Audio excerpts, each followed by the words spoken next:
जो कर रहे हैं वो उन्हीं की शक्ति से कर रहे हैं, करवा भी वही रहे हैं और ताकत सामर्थ्य भी वही दे रहे हैं। कभी किसी भी अच्छे विचार या अच्छी क्रिया में अपने को भूल कर भी करता मत मानना, तो बुरी क्रिया कभी होगी ही नहीं। बात पकड़ो।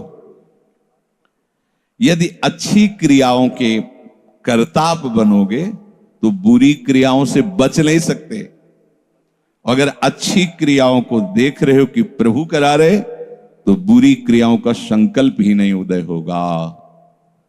अहम गलित हो गया तो अहम में ही तो सारे विकार रहते हैं। हर समय प्रभु के सामने कृतज्ञ रहो। कितनी कृपा, क्या हमसे लेना है आपको, आप तो पूर्ण काम हो, हमें इतना दुलार कर रहे हो। बलिहारी प्रभु, वो बार बार मन उनके चरणों में लौटता रहता है। प्रभु का विधान सर्वज्ञता से पास हुआ है। वो खूब आगे की, पीछे की, मध्य की सब बात सोच करके उन्होंने आपके लिए विधान किया है। पहले से उन्होंने आपका उस समय मंगल विधान सुनिश्चित कर दिया है। कैसी भी परिस्थिति हो, कभी ऊबना मत, घबराना मत, अधीर मत होना और अपने भगवत विश्वास में कमी मत आने देना। कैसी भी परिस्थिति हो, यह जरूरी है। उबना मत। बहुत हो गया कष्ट सहते सहते, कितना सहूं, नहीं। ये अगर ऐसा आ रहा है तो भी आप भगवद आश्रित नहीं हुए। नहीं, ऐसा आ ही नहीं सकता। बड़ा आनंद आता है कष्ट में, बड़ा आनंद आता है। पूरा का पूरा मन, इंद्रियां केवल प्रभु में होती, क्योंकि कष्ट में कोई विषय की इच्छा तो होती नहीं किसी को भी। भारी पीड़ा है तो सब उसी में होती। जिसने अभ्यास किया है भगवत चिंतन का, आश्रय है प्रभु का, तो कष्ट में भाग के कहां जाएगा, उसी में तो एकदम तन्मय हो जाता है मन, इंद्रिया। आज जो आप भागवती का अभ्यास करते हो तो आपको पूर्वाभ्यास परेशान करता है ना, विषय चिंतन। और जिसने पूर्व में खूब भजन किया है तो आज विषयों के बीच में भी हो तो उसका भजन कैसे रुक जाएगा। सोचो जरा, आज आप खूब भजन की चेष्टा कर रहे हो पर पूर्वाभ्यास आपको विघ्न पहुंचा रहा है ना। ऐसे ही यदि आपने भजन का अभ्यास किया तो वर्तमान में कैसी भी दुखद विषयमयी कैसी भी परिस्थिति हो, वो कैसे रुक जाएगा। जब असद अभ्यास सत अभ्यास के बीच में प्रकट हो रहा है तो सत अभ्यास असत की सत्ता कैसे रहने देगा। इसीलिए जो भजन परायण जन होते, भारी से भारी विषम परिस्थिति में भी हर समय भजन करना नहीं होता, भजन नृत्य करता है, वो निहाल हो जाता है। सुख किसे कहते तब आप जानेंगे, सुख का परिचय तब आप जानेंगे जब इतना भरोसा हो कि कैसी भी परिस्थिति हो, उबना नहीं, घबराना नहीं, अधीर मत होना और विश्वास में कमी मत आने देना। कब तक भोगूं, कब तक। ऐसे लोग हैं उद्दंडता करते हैं, पाप करते हैं, उनको बुखार भी नहीं होता।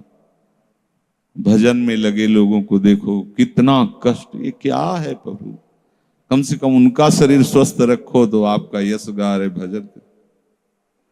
उनका विधान सर्वज्ञता से भरा हुआ है। तुम अल्पज्ञ हो, तुम वर्तमान की बात सोच रहे हो। वो तीनों कालों को देखकर निर्णय करके परिस्थिति दिया, इसलिए मस्त रहो उनके भरोसे पर। कभी कई बार चर्चा की है प्रताप राय जी की, बचपन से भजन परायण थे,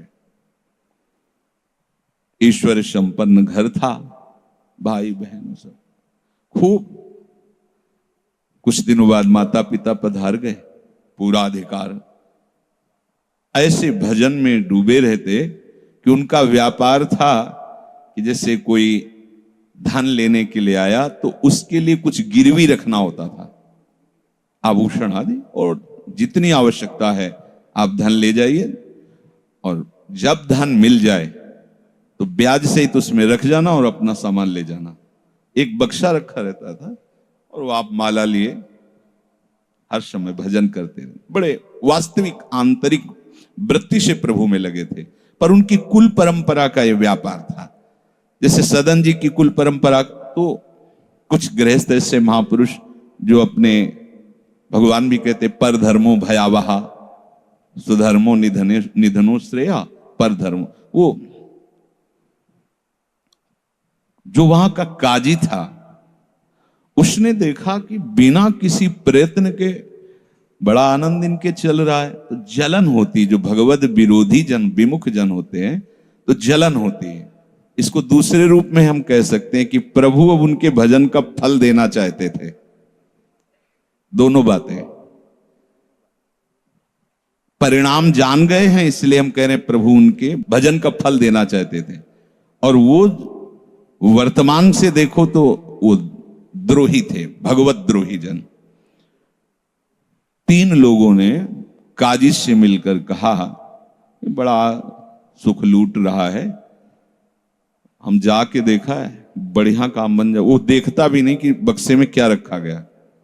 ठीक, तो कुछ कंकड़ ऐसे झोली में, पहले थैली टाइप की झोली होती, गए, प्रणाम किया और कहा हमें 10,000 रुपए की आवश्यकता है, यहां लिखो दस्तखत, तारीख, दिन, और चेक भी नहीं कर। वो इतने विश्वास परायण भक्त थे, अभी तक ऐसा कुछ हुआ भी नहीं था। 10,000 रुपए दे, थोड़ी देर में दूसरा आ गया, थोड़ी देर में तीसरा आ गया, उनको धन था, दे दिया। 2-3 दिन बाद एक आया और 10,000 का ब्याज, 10,000 रुपए उनका, अपनी जहां रखा हो निकाल लीजिए। थैली निकाली और 2500 लोगों को पहले से ही काजी ने वहां भेज रखा था, सबके सामने डाला। देखो कितना पाखंडी है, हमारी सोने की सब जो आभूषण थे सब हटा के देखो इसमें पत्थर रख दिया, और हो तले दूसरा आ गया, प्रताप राय जी आपसे ये 10,000 रुपए, ये आपका ब्याज का पैसा। उसे अरे हाँ मेरे भी स्वर्ण, तीसरा है। फिर अब तो जितने गांव वाले थे जो श्रद्धा करते थे कि भक्त है, बड़ा उनका सम्मान था, सब उनके मुंह पे निंदा करने लगे। तिलक लगाए बैठे हो, कंठी बांधे हो, नाम जप करते, तुम्हें शर्म नहीं आती? तभी हम लोग सोचते थे कि कुछ करते हो, नहीं इतना माला माल हो रहे हो, ऐसी बेईमानी तुम करते हो। काजी आ गया, उसने कहा तुम रिपोर्ट लिखाओ। रिपोर्ट लिखाई गई, बादशाह के पास रिपोर्ट पहुंचा गई। उन्होंने कहा ऐसे पाखंडी को बंदी बना लिया जाए और सारी संपत्ति जब्त कर ली जाए। प्रताप राय जी ने जब सुन, अवाक, मतलब पत्नी से कहा कि ठाकुर जी की सेवा में बाधा ना पहुंचे, तुम ठाकुर जी को लो, पीछे के मार्ग से निकल जाओ, कुछ भोग सामग्री, आभूषण और ठाकुर जी को लेके चले जाओ।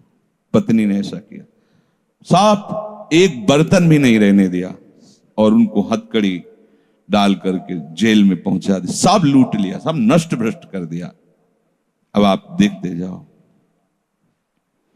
जब वहां पहुंचे तो जो विरोधी जन थे तो उन्होंने कहा कि ठाकुर के बहुत से आभूषण, बड़ी महंगी मूर्ति इनकी ठाकुर की, इनकी पत्नी, उसको तो आपने बंदी नहीं बनाया। सरकारी सैनिकों ने खोज की तो अपने मायके चली गई थी, वहां से उनको बंदी बनाया, ठाकुर जी को ला करके जहां धन का स्टॉक था वहां रख दिया, आभूषण सब उनके, दोनों को एक जगह हथकड़ी बेड़ी डाल के वो ठाकुर जी से एकांत में जेल में कहने लगे कि ये सब लीला तो हमें बर्दाश्त है, लेकिन आप जो हमारे प्राणनाथ हैं, आपको बंद कर दिया गया, भोग नहीं लगेगा, आरती नहीं होगी, आपको शयन नहीं करे, ये हमसे बर्दाश्त नहीं होता। प्राण हमारे ले लो, हम आपकी सेवा के बिना नहीं रह सकते। मुझे ये जो कुछ किया इस तो बर्दाश्त है, पर आप हमारे पास नहीं, आपकी सेवा नहीं, और जीवन भर कुल परंपरा से आपकी सेवा होती, नाथ ये मुझसे बर्दाश्त नहीं होता। विकल होकर के रोए। तो वहीं गलबैयां दिए प्रिया प्रीतम जेल में ही प्रकट हो गए, निहाल कर दिया। फिर आगे जो बड़ा चरित्र है, हम ये बताना चाहते हैं कि देखने में तो हमें लगा कि देखो ऐसे महान भक्त के जीवन में कैसी परिस्थिति आई, पर परिणाम देखकर हम ये कह सकते हैं कि ये फल वृत्ति आई, पूरे जीवन के भजन का फल कि सच्चिदानंद प्रभु का साक्षात दर्शन, साक्षात ऐसी महान स्थिति आगे उनकी वर्णन है। यह कह रहे कि ऊबो मत, घबराओ मत, अधीर मत हो, विश्वास में कमी मत होने दो। अब प्रभु ने क्या देखा कि इसे ना संपत्ति के हरण का दुख है और ना इसे किसी सम्मान नष्ट का, पूरे जीवन भर सम्मानित रहे, गांव के सब भगत जी हैं, सब मिटिया मेट हो गया, इस बात का कोई दुख नहीं, केवल मेरी सेवा का सुख। आगे चरित्र में आता है फिर उन्होंने जो लीला की कि बादशाह चरणों में झुका, पूरी समाज के सामने उन तीनों ने स्वीकार किया मैंने कपट किया, फिर जय जयकार। ये तो उनके एक मिनट का काम होता है, ये उनका तिनके को ब्रह्मा बना देना, ब्रह्मा को तिनका बना देना, ये उनका तो खिलवाड़ होता है।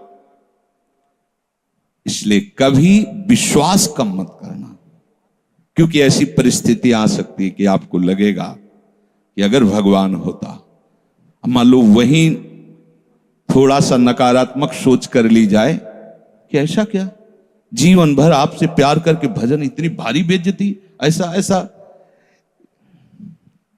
भक्त अगर ऐसा चिंतन करता है तो शरणागति नहीं, क्योंकि शरणागति में विपरीत चिंतन की जगह नहीं होती, शरणागति में संशय नहीं होता। उसकी कृपा के असंख्य रूप हैं,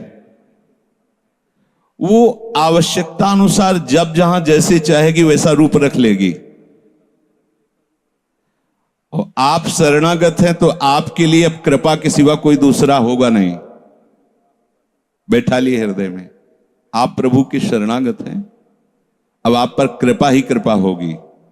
पर लिखा हुआ कि कृपा असंख्य रूप धारण कर सकती है, कोई भी रूप उसका हो सकता है। अब आदर करना, अब आपके जीवन में केवल कृपा होगी, शरणागत है पर उसका आदर करना। प्रभु के कृपा में, विधान में जो संदेह कर बैठता है, विरुद्ध चिंतन कर लेता है, तो उसको कृपा छोड़ती नहीं है, उसके लिए कृपा भयानक रूप धारण करती है और घेर करके उसको कृपा सिंधु से मिला देती है। और जो हृदय की निर्मलता से, विश्वास से, प्रेम पूर्वक सराहता रहता है,